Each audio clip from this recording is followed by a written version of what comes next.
Welcome back into the Daily Dose. I'm Jeff Hansen. The show is brought to you by Give'emHellBrigham.com.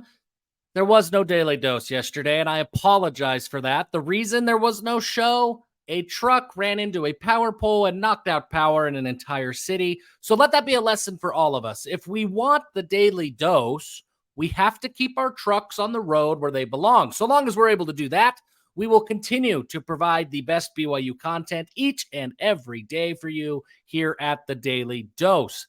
I've been talking about my preseason magazine for a couple of weeks. That magazine is out and it is live. I will leave a link in the description of the video here. I'm excited about this magazine. There's been really great feedback so far. We talk recruiting, we're talking depth charts, we're talking team previews, we're talking about BYU scheme. There's so much content. In fact, there are 87 pages worth of content in my preseason magazine. You can pick up a copy for $10. I'm excited about it. I hope you're excited about it. The feedback that I've received so far, it seems like other people are excited about it. If you don't want the magazine, that's great. I've still got you covered here at the Daily Dose, and we're talking about everything BYU. Today, we are talking about, I don't know if I should call them bold predictions because I think these are pretty realistic. I think they all will happen, but I've got 5 predictions for you here at the Daily Dose for what I'm expecting to happen this upcoming season. First, Snow College defensive tackle David Latu. I think he is that guy, and I think he emerges as that guy. Snow College knows talent. There's no question about it. They have elite college talent almost every single year on their roster. That program, those coaches, it doesn't matter who is leading the helm. They know what they're doing in Ephraim.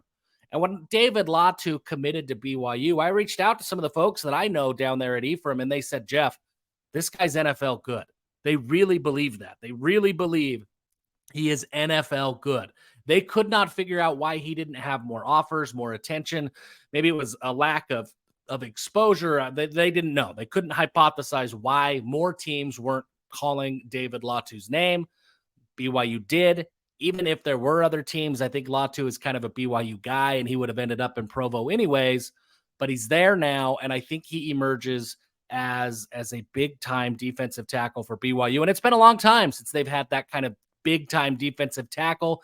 He's a different type of player than Khyiris Tonga. He's not the same size, but I think he can have that level of impact, although I do think he'll do it differently than Tonga did. But that kind of impact on the BYU defensive line this year, really excited for David Latu. Number 2, I think that eventually Keelan Marion emerges as BYU's number 2 wide receiver, and I don't think it's up for debate. It will be that clear. BYU has 5 guys in the wide receiver room that you could make an argument for all of them to be wide receiver 1 at some point this year. The separation between the 5 isn't so great that there's a clear-cut pecking order. As a result, you have to start to look at some of the intangible things. And the way that Keelan Marion conducts himself, his attitude, his drive to be great. He plays with the kind of cockiness that you see from NFL wide receivers. He plays with swag. He plays with confidence. And I think that over the course of the season, that confidence is what will allow him to emerge, because he's just going to refuse to get beat. He's going to refuse to let defenders beat him. He's going to refuse to sit on the bench. His attitude, he's just wired a little bit differently. And I think that that's going to play really well for him at BYU. And I think Keelan Marion is right there with Cody Epps as the top 2 wide receivers on BYU's roster this year. Number 3, I think Weber State transfer Kamden Garrett leads this team in interceptions. We've talked a lot about Jacob Robinson, and for good reason. We've talked a lot about Eddie Heckard, and for good reason. Those 2 are great cornerbacks for BYU. I don't think that we've talked enough about Kamden Garrett. I don't think that there's a drop from Robinson and Heckard to Garrett. I don't think he's on another tier. I think it's Robinson and Heckard and Garrett, and all 3 of them are that tier 1, really, really good cornerback. And Garrett comes to Provo with the benefit that Heckard has of knowing Jay Hill's scheme, knowing how to play, how to succeed, how he'll be coached. And as a result, I think he's going to make an immediate impact.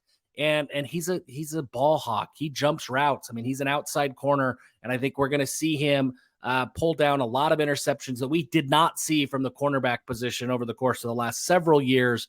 really high on Kamden Garrett, and I'm really high on what I think he'll do for BYU this year. Number 4, Kedon Slovis plays in 12 games this year. You can't predict injuries, and I get it. It's hard. But what I like about BYU right now is they're one of the best pass blocking teams in the country. Even if they lose a couple of offensive linemen, they've got the offensive line depth that I don't think they will give much in pass protection. They may give away some in run protection or in run blocking as they get into that depth. But there's 11 really strong pass blockers that are going to help keep Kedon Slovis's jersey clean. They're going to help keep him upright. And without having the athleticism that Jaron Hall has, I think that Kedon Slovis is not going to run as much. And Aaron Roderick knows that. I think we'll see more play action. We'll see Aaron Roderick move the pocket, but not necessarily create running lanes for his quarterback this year. As a result, I think that the controls in place to protect Slovis from injury, I think they're there, and I think they are going to work very, very well. Could he have a non-contact something, or could, a free blitz get through and knock? Yeah, of course he could. But I love what BYU is doing. I love the way that BYU can protect him, and I'm confident that they will. And as a result, maybe the injury gods give BYU a break, and none of those freak things that you can't predict happen. And I think Kedon Slovis plays 12 games. And finally, my last prediction, BYU finishes the season with 35-plus sacks. That sounds like an astronomically high number for BYU. In fact, that would be more than BYU has had in the last 2 seasons combined. But that would put BYU in like the top 40 in sacks in a year. It's not some crazy high number that is just absolutely unattainable. It's right there where BYU probably should have always been. And I think with Jay Hill's scheme, he's aggressive. His scheme is confusing for offenses, and his scheme will get after the quarterback or guys won't play. I look at a guy like Tyler Batty. He's capable of having 10-plus sacks on his own. It hasn't been his talent and his ability that has held him back so far. It's been the injury bug, and it's been the scheme that has held him back. Isaiah Banya's the same way. He can get after the quarterback from the edge. BYU's linebackers, like Max Tooley, is arguably the best pure pass rusher on the team, but because he wasn't playing a traditional defensive end role, he was playing linebacker in space. Elisa Tuiaki, Ed Lamb, they didn't send him on blitzes ever. They didn't ask him to get after the quarterback very much. I think that's a huge mistake because that's his best attribute. Jay Hill will ask his linebackers to get after the quarterback. AJ Vongphachon, same thing.